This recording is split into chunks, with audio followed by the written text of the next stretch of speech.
Let's talk about Mike.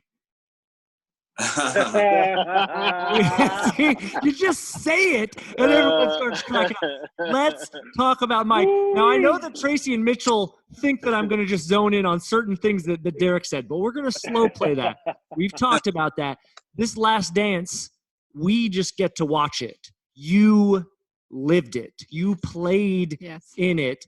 Tell us, each of you, and Mitchell, I'm going to start with you, one Jordan memory that comes up from you. You all played against him. Something that you remember about that time.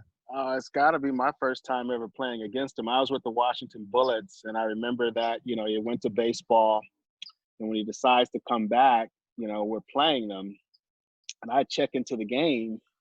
It's a foul. Now, I'm guarding Michael, but it's a foul, so I come in, and I'm at half court with him. He's bending over with his hands on his knees, and I bend over, and he goes, "What's up, Mitch?" And I was like, wait a minute, this guy knows my name. As he proceeds to just drag me up and down the floor. Right. But it just, it blew me away. I'm an undrafted rookie playing for the Washington Bullets, and this guy knew my name. So I was just, I was blown away by that. But, the ultimate competitor, it's tough beating the Bulls. I had a little bit of success against them when I was with the Cleveland Cavaliers, and had some decent games. So, but the memories are long of, just the amazing things that he's done on the floor. That's awesome, man. Tracy, let's go to you. I don't want to lead you in this direction. You pick what you want. But we do know that you did beat Mike with a big game in the 72-10 season for the Raptors. Now, we've talked about that. But go ahead. Let me know something that comes up for you. Well, personally, I had a lot of success individually against the Bulls. One thing my pops always told me is make your name against the big team. So I was always mentally prepared and motivated to play against those guys. And, knowing also that coming off the bench, they're concentrating on and focused on the starters, so I can come in and sting them because they're not really focused on me. But to go to that 72-10 team, that was definitely, in my opinion, the best team ever. Not the 73-9 Golden State Warriors. They didn't get the job done. But that 72-10 Bulls team, they won it all. Not a weakness on that team, really. Their bench was strong. They had the right role players. Everybody bought in. Everybody worked hard. The right coaching staff. They had every piece of the puzzle covered. That game, we did a little something the night before, invite them to a party and, out. And we had Toronto's finest out there for them,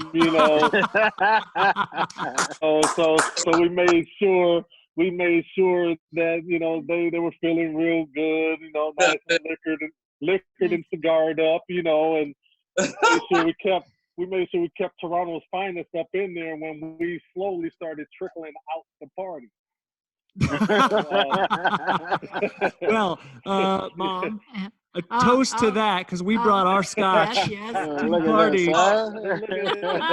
Here's to you guys. I'm high mine. Hey, so we showed up to the game the next day. Now, shoot around. Ron Harper said shoot around. They didn't have one because everybody was just messed up. So everybody shows up to the arena early to kind of get their bearings. Harper said, "Notice you guys had both courts to yourself when you're warming up, and so you go out and shoot around early, try to get a rhythm and stuff like that." The only ones that came out was Steve Kerr, Judd Bushler, Tony Kukoc, those type of guys. Luke Long. It wasn't the main guys was in the back trying to get right. They're trying to drink some water, some Gatorade, trying to get their bearings. It was a long night. Well, you got to beat the GOAT that night. Darrick, let's talk to you about poking the bear. We've discussed this a lot. These guys are going to make me tell the story again. They're laughing so hard. I don't know classic. what more. These guys I'm gonna are lay laughing. back for this one. I'm gonna lay back for this guys one. are just you just knowing this. They've known this about me since I was 12. So that's why they're laughing. It's funny to them. It's par for the course for them with me. It's who you are, man, and we love it, and it leads to the longevity in the league because you were, a tough SOB, and that's brilliant. The Last Dance does not highlight your great story about Mike, the Bulls being down, whatever it was, 12 in the last 6 minutes, and you say, "You ain't got shit tonight, Mike." And shots not falling tonight, Mike. He's on the bench, right? Yes, we were.